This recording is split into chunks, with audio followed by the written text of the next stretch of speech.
भारत की न्यूजीलैंड पर जीत को देखकर पाकिस्तान दिग्गजों के उड़े होश। न्यूजीलैंड को इतनी आसानी से हरा दिया। न्यूजीलैंड की इस टीम ने हमें 3 बार घर पर हराया था। भारत तो बहुत खतरनाक है। सेमीफाइनल पर क्या बोले पाक दिग्गज। जी हां, रस्सी जल गई मगर बल नहीं गया। पाकिस्तान क्रिकेट टीम पूरी तरह से चैंपियंस ट्रॉफी में एक भी मुकाबला जीते बगैर बाहर हो गई है और भारत की लगातार जीत उन्हें हजम नहीं हो रही है। भारत एक तरफा सेमीफाइनल मुकाबला दुबई में ऑस्ट्रेलिया के खिलाफ खेलेगा और वो भारत से जलस फील भी कर रहे हैं। हम आपको बताएंगे क्योंकि आप जानते हैं पाकिस्तान 29 साल बाद आईसीसी इवेंट को होस्ट कर रहा था। चैंपियंस ट्रॉफी के फाइनल मुकाबले वहां होने हैं या नहीं ये डिसाइड करेगा अब भारत। सेमीफाइनल तो एक हो रहा है दुबई में, तो बहुत कुछ पाकिस्तान के लिए अच्छा नहीं गया। इनफैक्ट उनकी खुद की पूरी टीम एक्सपोज हो चुकी है, एक भी मुकाबला जीते बगैर बाहर हो चुके हैं। तो जब इतना कुछ हो गया है फिर भी ये इंडियन क्रिकेट टीम को लेकर स्टेटमेंट देते रहते हैं। और आइए अब आपको बताते हैं कैसे रस्सी जल गई मगर बल नहीं गया। इंडिया ने न्यूजीलैंड को जिस अंदाज में पटका, वन साइडेड मुकाबले की परिभाषा में पटका, 90% हारने के बावजूद जो वापसी करके पटका, ये पाकिस्तान हजम नहीं कर पा रहा है। आइए एक एक करके आपको बताते हैं क्या कहना है पाकिस्तान के दिग्गजों का। आपकी क्या राय है कि क्या इंडियन क्रिकेट टीम में केएल राहुल, जो इन दिनों अच्छे नहीं दिख रहे, को बाहर करके ऋषभ पंत को शामिल करना चाहिए या केएल के साथ में ही जाना चाहिए? आपकी राय कमेंट सेक्शन में जरूर बताएं। राय बहुत इंपॉर्टेंट है। वीडियो को लाइक कर दीजिए। इंडिया की जीत की सपोर्ट में कमेंट सेक्शन में जरूर बताएं। एक एक करके जानते हैं क्या कह रही हैं तमाम दिग्गज। रस्सी चल गई, बल नहीं गया। टीम इंडिया को हराने के बाद गीदड़ भभकी दे रहा पाकिस्तान का ये पूर्व क्रिकेटर। जी हां, टीम इंडिया को हराने की गीदड़ भभकी, बोला दम हो तो मैच करके देख लो। जी हां, मतलब पाकिस्तान क्रिकेट टीम लगातार हार रहा है क्योंकि वो भारत से कभी भी चैंपियंस ट्रॉफी में फिर या वनडे फॉर्मेट में नहीं जीता। आईसीसी इवेंट में भारत का पलड़ा कितना भारी है ये बताने की जरूरत नहीं है, लेकिन उसके बावजूद भी शकलैन मुश्ताक, जो पाकिस्तान के दिग्गज कहे जाते हैं, शकलैन मुश्ताक ने एक टीवी पर चर्चा करते हुए कहा, भारतीय टीम सिर्फ पाकिस्तान के खिलाफ एक मैच के लिए तैयारी करती है और फिर निकल जाती है। अगर भारतीय टीम के खिलाड़ी इतने ही अच्छे हैं, अच्छा खेल रहे हैं, तो मैं ये समझता हूं कि 10 टेस्ट मैच, 10 वनडे मैच और 10 T20 मैच हमारे साथ खेल लो, फिर सारी चीजें साफ हो जाएगी। ये कहना है शकलैन मुश्ताक का। यानी रस्सी जल गई मगर बल शकलैन मुश्ताक का नहीं गया। मतलब इन्हें बेशर्मी की हदें पार कर रहे हैं। भारत तो नहीं खेलेगा आपके साथ, इन्हें पता है, तो चैलेंज देकर भारत को उकसाओ, क्या पता कुछ काम बन जाए। इंजमाम उलग भी आईपीएल को लेकर बिगड़े बोल। उन्होंने कहा कि भारतीय टीम की सफलता के पीछे आईपीएल का बड़ा योगदान है। उन्होंने कहा अन्य क्रिकेट बोर्ड को अपने खिलाड़ियों को आईपीएल में भाग लेने से रोकना चाहिए, क्योंकि भारतीय क्रिकेट टीम अपने नए खिलाड़ियों को एक्सपीरियंस खिलाड़ियों के साथ आईपीएल में खिलाकर एक्सपीरियंस उन्हें दे रहा है और नए खिलाड़ियों को निडर बना रहा है, बेखौफ बना रहा है। ऊपर से बीसीसीआई अपने खिलाड़ियों को कहीं और खेलने की अनुमति नहीं देता है। ये वो लिमिट प्राइवेट लीग कर देता है। वो अपने खिलाड़ियों के लिए लिमिटेशंस भी लगाता है और बाकी क्रिकेट बोर्ड अपने बड़े बड़े क्रिकेटर्स को वहां भेजती है। वो बेवकूफ हैं और हम बेवकूफ बनकर रह जाते हैं, क्योंकि भारत इससे मजबूत हो रहा है, बाकियों को कुछ नहीं मिल रहा है। उन्होंने कहा बाकी क्रिकेट लीग को और अपने खिलाड़ियों को आईपीएल में भाग लेने से रोकना चाहिए, क्योंकि बीसीसीआई अपने खिलाड़ियों को विदेशी लीग में खेलने की अनुमति नहीं देता है। उन्होंने कहा कि चैंपियंस ट्रॉफी को अलग रखें, शीर्ष खिलाड़ी आईपीएल में भाग लेते हैं लेकिन भारतीय खिलाड़ी अन्य लीग में भाग नहीं लेते हैं। अन्य बोर्डों को अपने खिलाड़ियों को आईपीएल में भेजना बंद कर दो, क्योंकि भारत इससे मजबूत हो रहा है। हाल ही में चैंपियंस ट्रॉफी का उदाहरण देख लीजिए। पाकिस्तान टीम 6-7 खिलाड़ियों को बाहर करते हैं, लेकिन शाहिद अफरीदी ने कहा भारत के पास तो टैलेंट है, लेकिन क्या पाकिस्तान के पास है? हाल ही में वसीम अकरम ने कहा था कि पाकिस्तान के खराब प्रदर्शन करने वाले खिलाड़ियों को बाहर करने और अगले साल होने वाले T20 विश्व कप की तैयारी के लिए युवाओं को लाने की जरूरत है।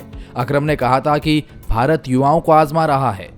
बहुत हो गया, कठोर कदम उठाने की जरूरत है। हम लंबे समय से सफेद गेंद में पुराने स्टाइल से क्रिकेट खेल रहे हैं, इसे बदलने की जरूरत है। निडर होकर क्रिकेट खेलने की जरूरत है। युवा खिलाड़ियों को टीम में लाइए। अगर आपको 6-7 बदलाव करने हैं तो कृपया ऐसा करें।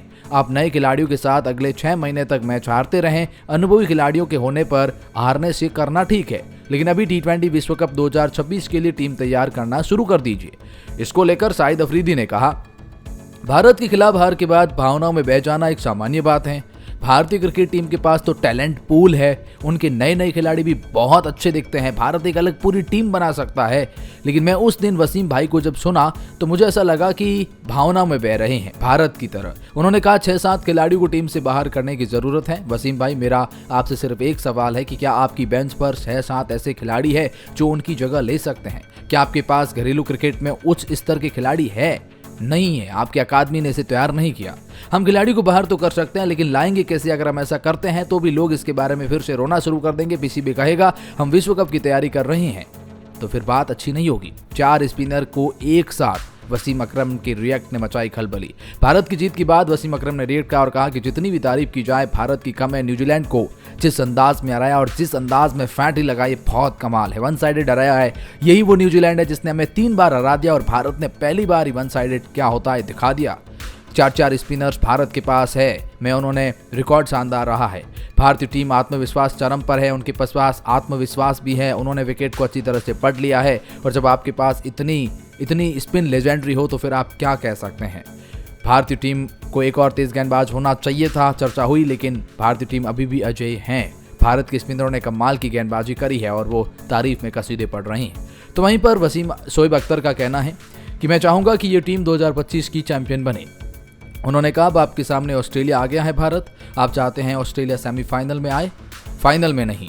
आप चाहते हैं कि ऑस्ट्रेलिया को सेमीफाइनल में ही उड़ा दें। अब आपके पास ये मौका आ गया है और आप उन्हें फैंटी जरूर लगाएं। फैंटी लगाना जरूरी है। आप जो फैंटा लगा है ना वर्ल्ड कप में, उसका बदला लेना का मौका है। अब बदला लेने का समय है, आपको गुस्से में खेलना होगा, ऑस्ट्रेलिया के साथ लेवल अप होना होगा। मेरे हिसाब से हिंदुस्तान का वर्ल्ड कप था, अब वर्ल्ड कप भारत जीतना चाहिए था। ऑस्ट्रेलिया एक ऐसी टीम है जो दबाव में बहुत अच्छा खेलती है, उनको आप जितना मारोगे उतना वो अच्छा खेलेगी, उनको आप जितना डराओगे वो उतना बेहतर खेलती है। ये वो करते हैं और हमारे साथ भी किया है। वेल, इस टीम को कोई आगे नहीं रोक सकता। पाक दिग्गज ने कर दी भविष्यवाणी और बताया कौन सी टीम। उन्होंने कहा इंडिया अच्छा खेल रही है। बासित अली ने कहा कि इंडिया अच्छा खेल रही है, एक ही जगह खेल रही है, उनका स्पिन डिपार्टमेंट अच्छा है, दुबई की पिच भी उनकी मदद कर रही है। वहीं रोहित और विराट ने भी टीम का अच्छा मनोदशा रखा है। हालांकि इंडिया समय में न्यूजीलैंड और ऑस्ट्रेलिया में भारत का प्रदर्शन अच्छा नहीं रहा, लेकिन मुझे हेड कोच गौतम, रोहित और विराट ने फिर से टीम को अच्छी मनोदशा में ला दिया है। बासित बोले मुझे लगता है चैंपियंस ट्रॉफी का फाइनल भारत और दक्षिण अफ्रीका के बीच होगा। वहीं शो के आखिर में जाते जाते बासित ने कहा कि इंडिया के सामने कोई भी टीम नहीं ठहरती है, टीम रोहित की चैंपियंस ट्रॉफी की खिताब ही जीतेगी।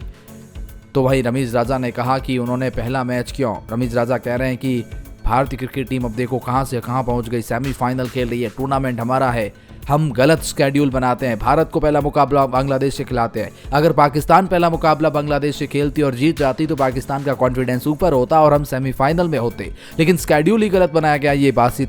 ये कहीं ना कहीं रमीज राजा कह रहे हैं। जो भारत कर रहा है वही करो। बासित अली ने कहा कि अगर जीत का फॉर्मूला चाहिए और अगर क्रिकेट में अपनी टीम को वापस बाउंस बैक पे लाना है तो जो भारत कर रहा है वही करो। तो वहीं सुनील गावस्कर ने पाकिस्तान की सिक्योरिटी को एक्सपोज कर दिया और बताया कि क्यों भारतीय टीम पाकिस्तान में नहीं गई। इसको लेकर सुनील गावस्कर ने कहा, यहां तक कि इस टूर्नामेंट में हमने देखा जो लोग सुरक्षा तोड़कर मैदान में घुसने में सफल रहे हैं। जब मैच चल रहा है तो मुझे लगता है ये अफगानिस्तान के मैच के दौरान हुआ। जब आप ऐसी घटनाएं देखते हैं तो किसी भी सरकार के लिए भारतीय टीम को पाकिस्तान जाने की अनुमति देना लगभग असंभव है। इस भी एक वक्त सिक्योरिटी को चकमा देकर सचिन रविंद्र से मिलना आ गया था। वैली बातें अलग हैं, लेकिन कहीं न कहीं कहा है आपके सुनील गावस्कर ने कि इस वजह से शायद भारत पाकिस्तान नहीं गया और इसके ऊपर सवाल भी नहीं उठना चाहिए और पाकिस्तान को एक्सपोज किया है। तो ये है कुछ दिग्गजों की राय और पाकिस्तान के दिग्गज अब भारत को सैल्यूट कर रहे हैं।